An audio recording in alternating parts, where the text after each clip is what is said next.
Good morning, or good afternoon, or good evening, depending on what time it is where you are. I need to apologize, as you can see, for our slight technical glitch this morning. It seems like you can't see me, but in some ways that's not a bad thing, because I'm going to ask you to do lots of imagining and lots of thinking and lots of visualizing some far away or some unusual places in the next 20 or 30 minutes. So in some ways it's good that you're not distracted by the sight of my large nose and the sunlight's reflecting off my glasses. So again, hello. I can see you all assembling here. That's good, from all over the world. Fantastic. In Spain, Russia, Australia, we've got amazing. Okay, I'm going to start with a story. Always the best place to start. And I'm going to start this story. It's quite an old story, not a very old story, quite an old story. A story that some of you might have heard before. And I'm going to begin this story by, as always, asking you to imagine something. And what I would like you to imagine is an elf. Can you imagine an elf? I think most of us know what an elf is. It's quite a low-level word, and even though elves and the idea of elves vary and differ from culture to culture, most cultures and countries have their own versions of an elf. Here's a very standard elf, a very basic elf. It could be an old, wise elf with a big beard. It could be a slightly mischievous elf.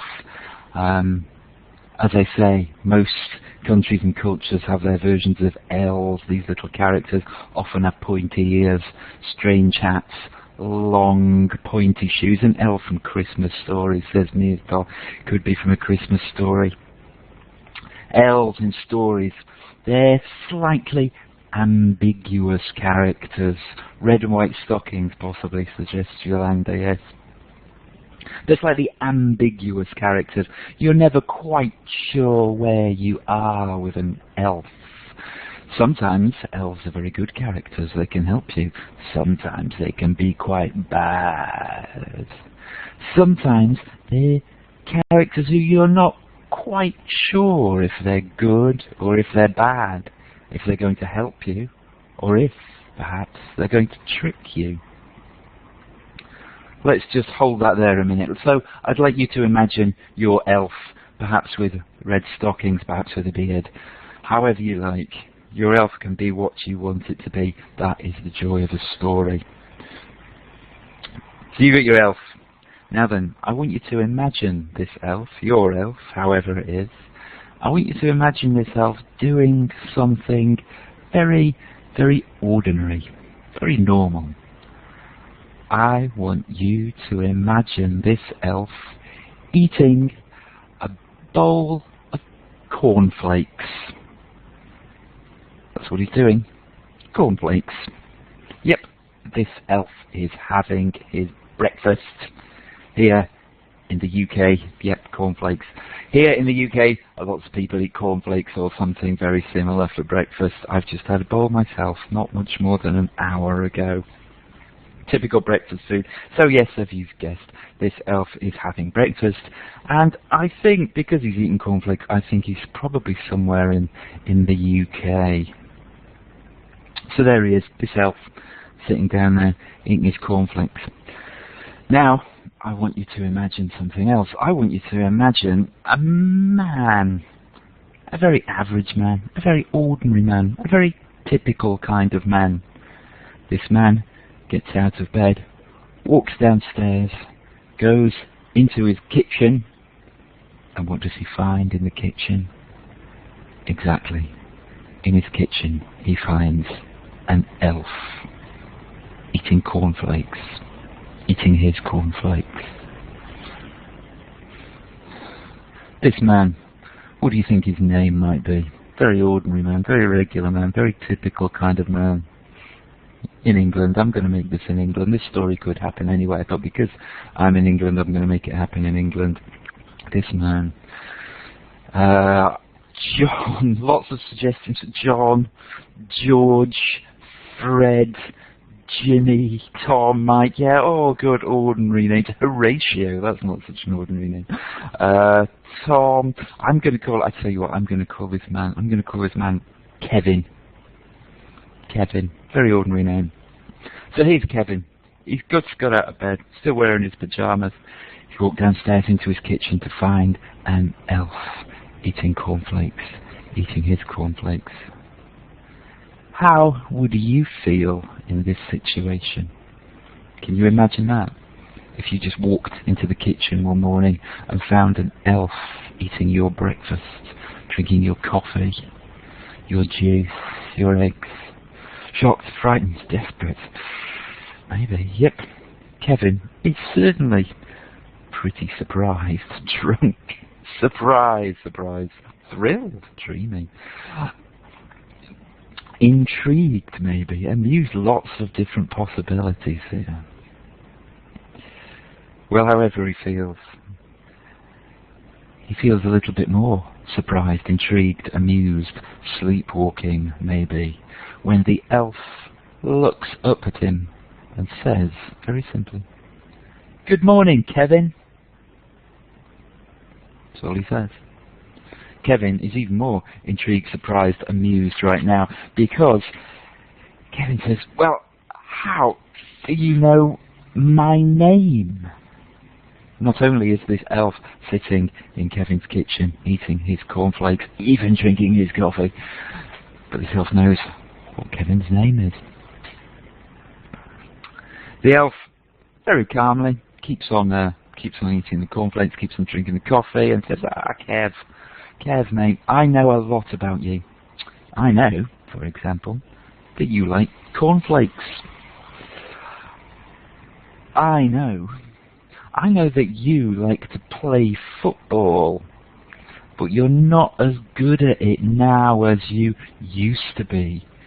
You're not as good at football now as you were in the past because you have an ache in your knee. Your knee's getting a bit old. And I know that in the team you play for, there are lots of new, younger men who are just a bit faster than you, aren't they, Kev? You still like playing, but you know you're not quite as good as you used to be. Yeah. I know, Kevin, I know that the best holiday you ever had was when you went to Ibiza when you were 23. You had a wild time, a fantastic time. I know that was the best holiday you ever had, and I know that secretly somewhere you'd always quite like to do that again. I know, Kevin, that you have a secret regret. There's that girl, isn't there? That girl when you were in the last year of school, that girl who what was her name? You never asked her out on a date, did you, Kevin? You always kind of regretted that somewhere. Kevin now is completely surprised, amused, intrigued, amazed, baffled, astonished, all those other things that you suggested, because this elf does indeed seem to know quite a lot of things about Kevin. Yes, says Kevin, that is all true. And the elf continues, and I know, Kevin, that today, this day, is a very special day.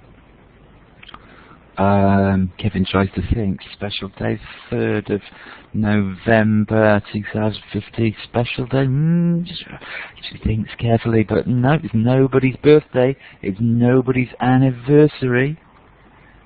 But the elf says, I know, Kevin, that today you are exactly 43 years, 2 months, and 5 days old. 43 years, 2 months, 5 days. Kevin does the maths in his head and says, Actually, well, yes, that's true. Yep, 43 years, 2 months, 5 days. Yes, that's true. But so what? Why is that a special day? And the elf looks at him and says, Kevin, once in every person's lifetime, we elves visit humans. Just once. On a special day.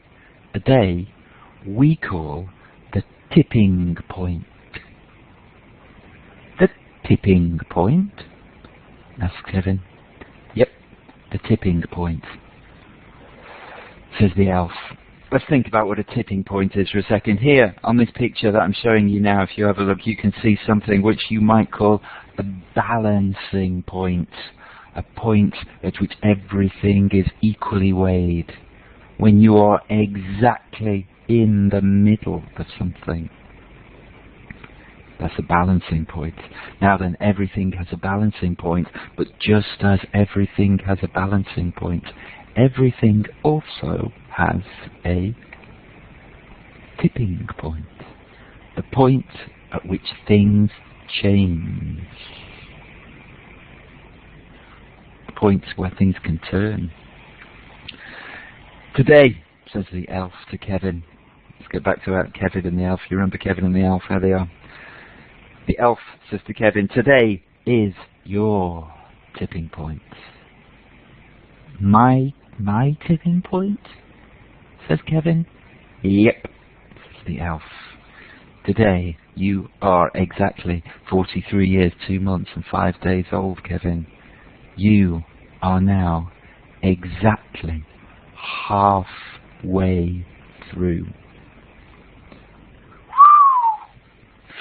How do you think Kevin feels now? This is a strange thing. I mean, maybe he still thinks he's still dreaming. Maybe he's not quite sure that all of this is true. But having somebody tell you something like that is quite big. I wonder how Kevin feels now. I find that quite difficult to imagine. But the elf doesn't give Kevin much time to think. The elf continues talking, and the elf says, now then, as I say, we elves, once in every person's life, we visit you on the day of your tipping point.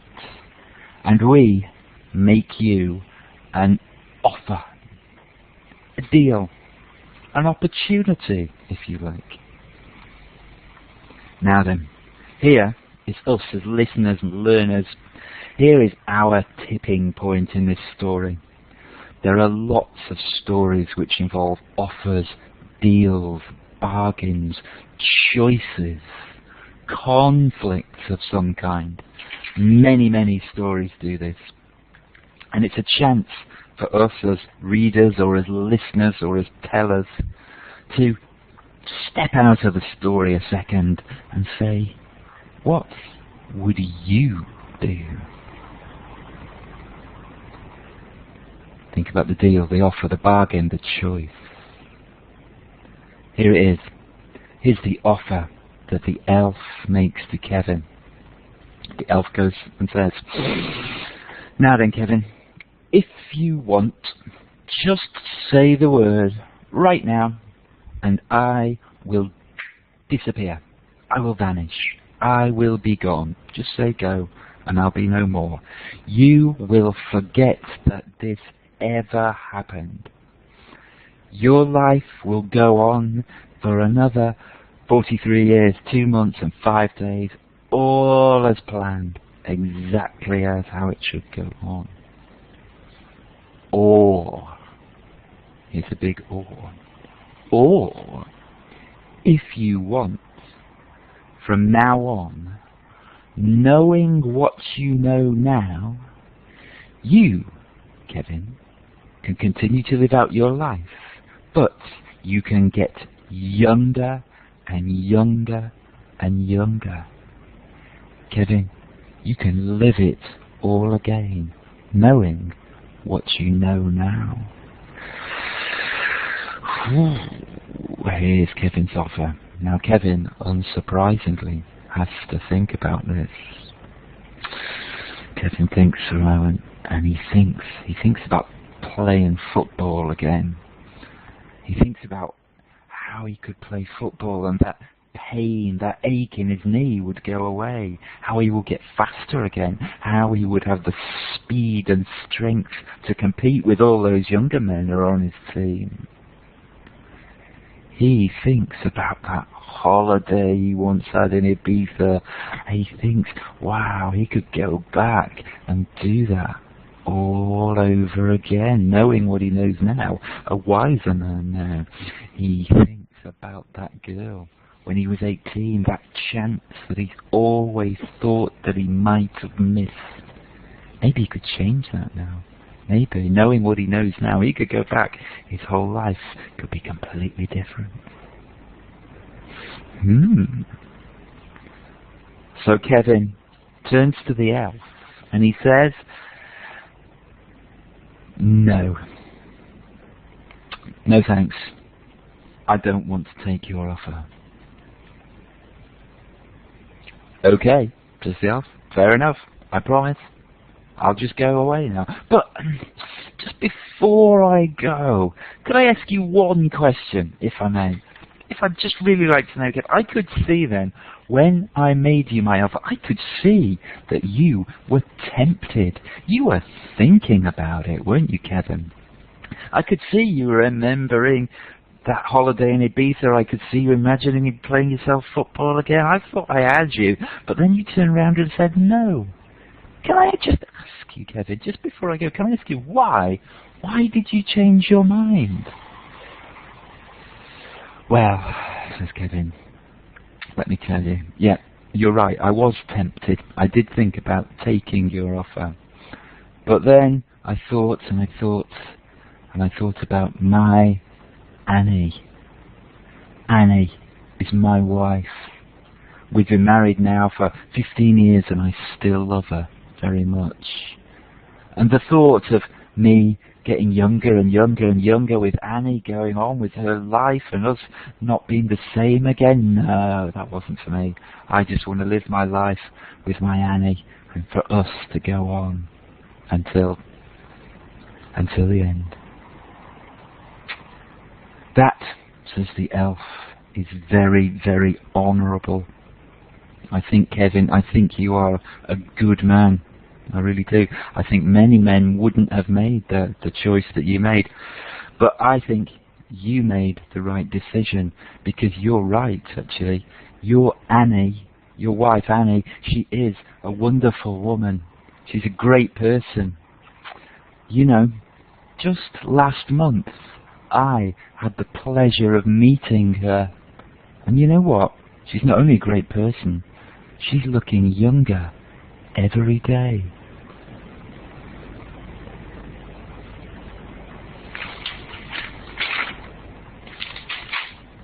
I'm going to leave that story there for a second. We'll come back to it in a second. It always needs a little pause after the end, doesn't it? So have a little pause. While we think about stories in general, stories we often think are passive things. Stories are there to be read or to be listened to. We think of stories as being part of our, good for developing listening and reading skills. Those what are often inaccurately, quite wrongly, called passive skills. And stories and storytelling show us very clearly how these so-called passive skills can actually be very active skills. Now, I love listening and reading stories, and in that sense being passive, but I'm always aware that there is very little that is passive about reading or certainly being told a story. With the best stories, with good stories, you are there in so many ways. You're asked to imagine the setting, to bring your own knowledge of stories and cultures and your own ideas to bear on the story. You can input into it. You are asked to identify or maybe to disagree with the characters. Often to think about the choices they have to make and they have made. This to me is where stories and telling stories in particular comes alive in the classroom. They're not passive things, but they are touchstones. not just for imagination, but for all those things that our imagination can develop, whether it's vocabulary or grammar or speaking, putting in your ideas, as well as those critical skills of decision making.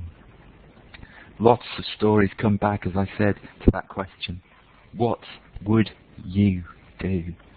Let's think again for a second about that story we just heard, and if you want to find that story, it's a story written by a very fine poet from the north of England called Simon Armitage. The story is called Knowing What We Know Now, and it's in his book Seeing Stars, which you can see there. It's well worth checking out. Now the question this story asks is obviously, what would you do?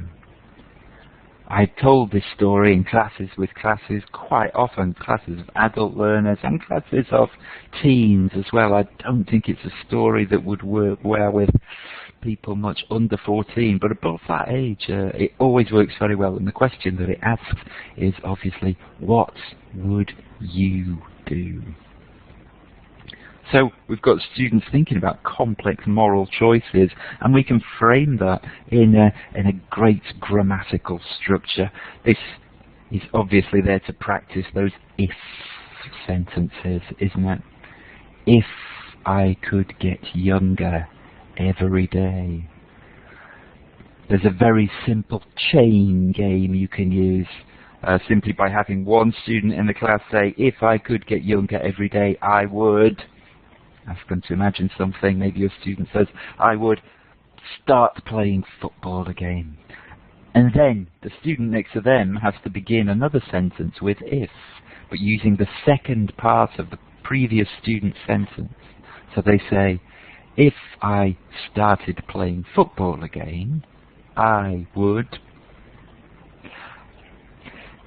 play for Manchester United. And then each student says, if I played for Manchester United, I would, and so on and so on and so on. You string it around the whole class, one student at a time, so you're getting almost a drill of that very precise, that very particular grammatical structure, that conditional, as well as giving students the freedom to use their imagination to develop something as it goes on. Very simple game, always works. With older students or a class that you have, particularly I think a class that you have a high level of trust and respect with, you can often use a story like that as a touchstone or as a point for talking about some quite serious issues. You can talk about regrets, things you would have done differently in your life. That structure, if I hadn't done X, Y might not have happened. Causes, causation, complex sentence structures, but with that personal touch, that imaginative touch, and that emotional touch that stories can provoke. As I say, there are lots of stories that are about difficult choices. I'm sure some of you know lots. I'd love you to send in your ideas for stories about choices, deals, bargains, conflicts. Some people might say that all stories are about these things. I'm just going to suggest a couple of others. Here's one. I'd like you to imagine, again, this time I want you to imagine a young woman, a woman who is, I think, maybe 18, 19, 20, maybe just a little bit older than some of the students that you teach. Now then, this young woman, this poor young woman, she's actually like a lot of young people, she feels a bit trapped, a bit stuck. She hasn't quite got the level of education she wanted. She has a bit of a job, but it's not a very well-paid job. It's not a very good job. So she still can't move out and live on alone. She still lives with her parents. Unsurprisingly, perhaps she feels a bit frustrated. And then, what happens one day? A handsome man, a young man, a man just a little bit older than her, comes into her life. And he tells her lots of stories, and he charms her, and he says to her, I want you to come away with me. I want you to leave this boring life, this boring job you have, get away from everything, because I'm going to live in a different country. And I want you to come with me on this adventure. What does she do? Obviously she's tempted, but she doesn't want to leave her family, even though she's a bit scared of her father, because her father is a very strong man who won't like this. So what does she do? Does she risk displeasing her father? Does she chance everything on this man she doesn't know?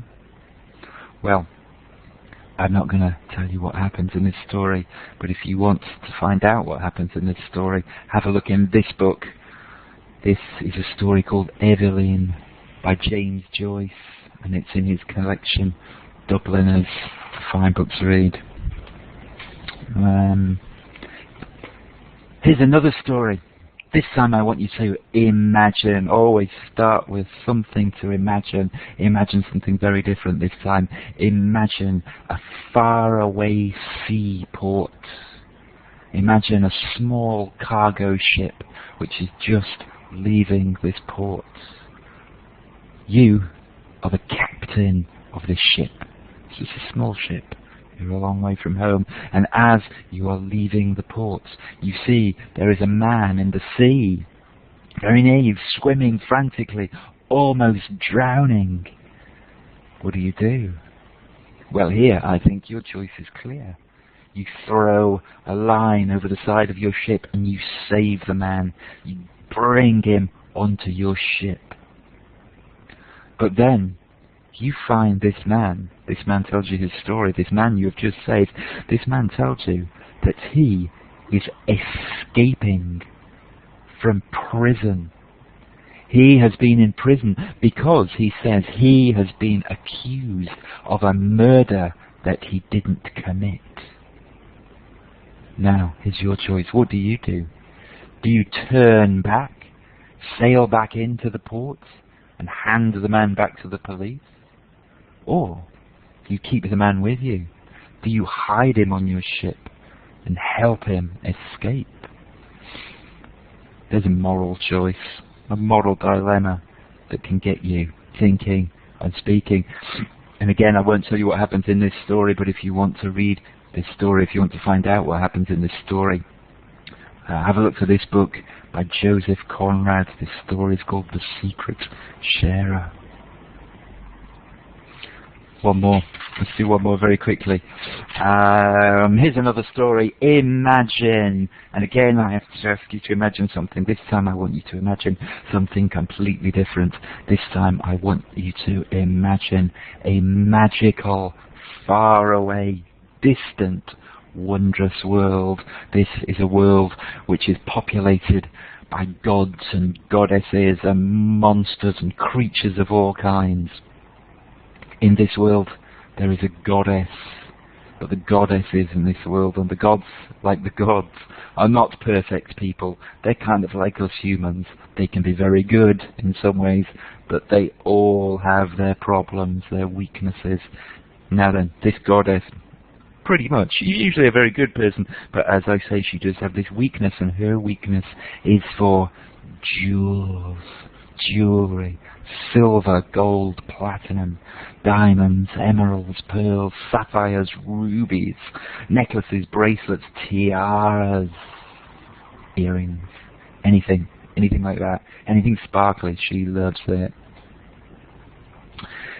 One day she thinks she needs some new jewelry, and she knows there is the one place, the best place to get jewelry.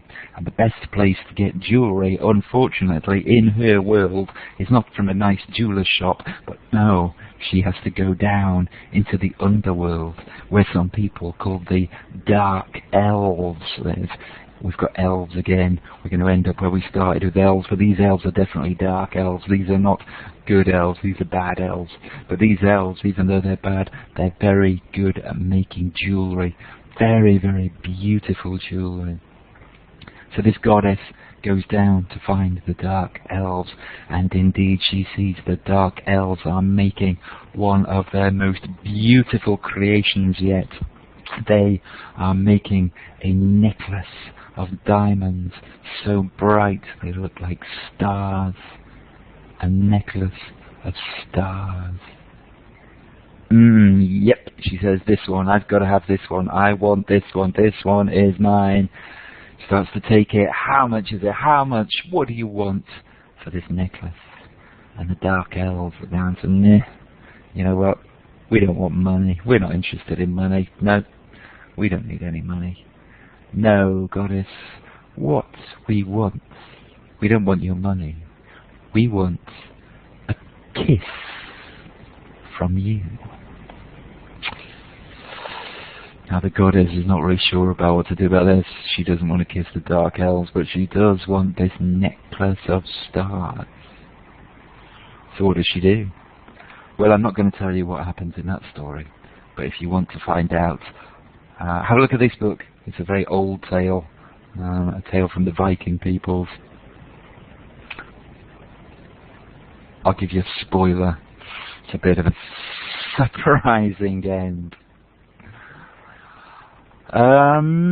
That's about all we've got time for this morning, I think. Thank you very much for listening. I haven't been able to follow all of your comments. Some of them I've seen have been very stimulating. Please do get in touch with us. Send us your thoughts, ideas, and most of all, happy storytelling. Please do try some of these ideas in the classroom. It's not hard to tell a good story. Make the story do the work. Get your students to imagine and to contribute, and they will be doing half of the work. Thank you very much.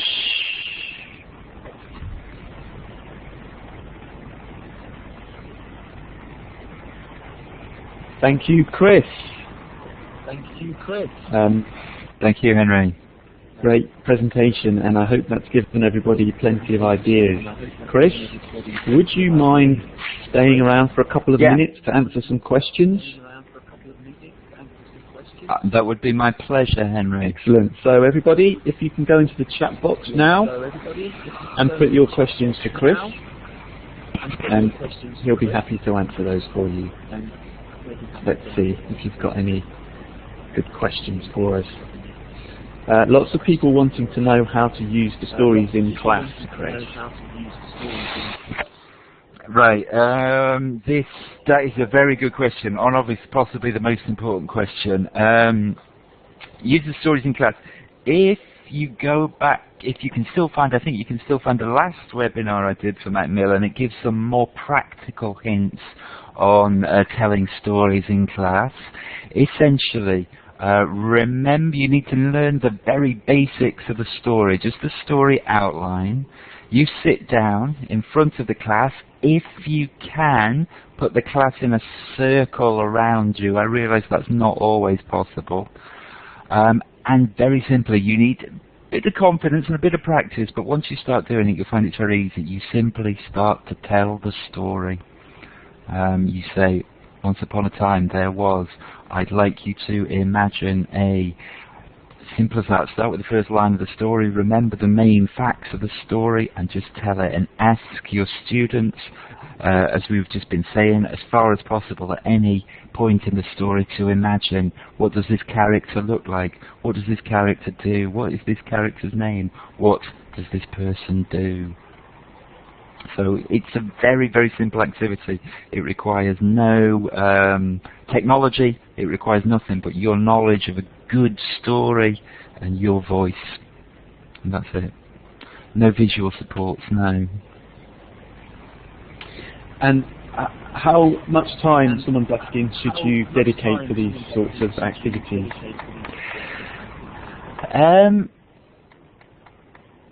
How much time? Depends. I had very much as a Friday afternoon activity. Friday afternoon in Europe, where I've done most of my work, tends to be the last lesson of the week. Sometimes I know in some schools it's Saturday mornings, but for me it was Friday afternoon. So it's Friday afternoon, kind of relaxed time. Put your books away. You don't need any books. You don't need any pens. You don't need any paper. Sit down. Take the tables away. You know, unlace your shoes.